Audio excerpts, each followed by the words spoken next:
ஒரு வாய்ப்பை வழங்கி இருக்கக்கூடிய மக்களாகிய உங்களுக்கும் நன்றியை சொல்லி,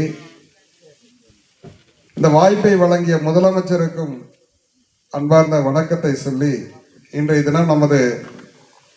தேவேந்திரர் மயானம் அருகில் கான்கிரீட் சாலை அமைக்கின்ற பணியாக கனிமம் மற்றும் சுரங்க நிதியிலிருந்து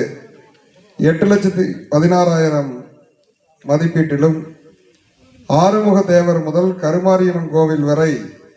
சாலை மேம்பாடு செய்வதற்காக 4,90,000 ரூபாய் மதிப்பீட்டிலும் 15வது நிதிக்குழு மானியத்தின் மூலமாக மணியன் வீடு முதல் வடிகாலுடன் கூடிய சிறு பாலம் அமைப்பதற்காக 57,000 ரூபாய் மதிப்பீட்டிலும்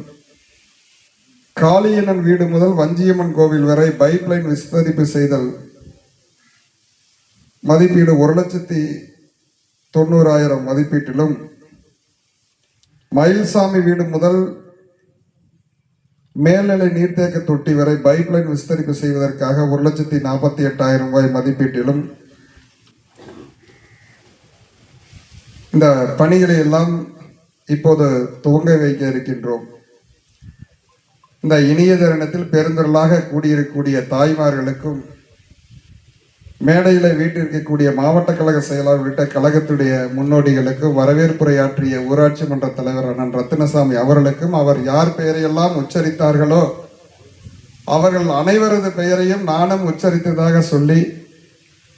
இருக்கக்கூடிய உள்ளாட்சி அமைப்பினுடைய பிரதிநிதிகள், கழக முன்னோடிகள், கூட்டணி கட்சியினர், விவசாயிகள், பொதுமக்கள், தாய்மார்கள், அன்பார்ந்த அத்தனை பேருக்கும் அன்பார்ந்த மதிய நேர வணக்கம். உள்ளபடியே முதலமைச்சர் அவர்கள் பல்வேறு திட்டங்களை வழங்கி வருகின்ற சூழ்நிலையில்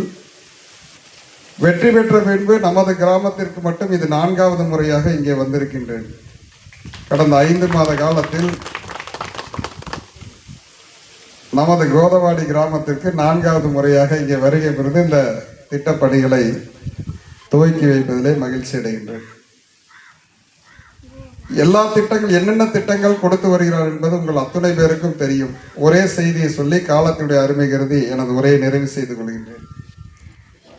இந்த அரசு விவசாயிகளுக்காகவும் விவசாய தொழிலாளர்களுக்காகவும் என்றைக்கும் உறுதுணையாக இருக்கக்கூடிய அரசு என்பதை நான் மகிழ்ச்சியோடு தெரிவித்துக் கொள்கின்றேன்.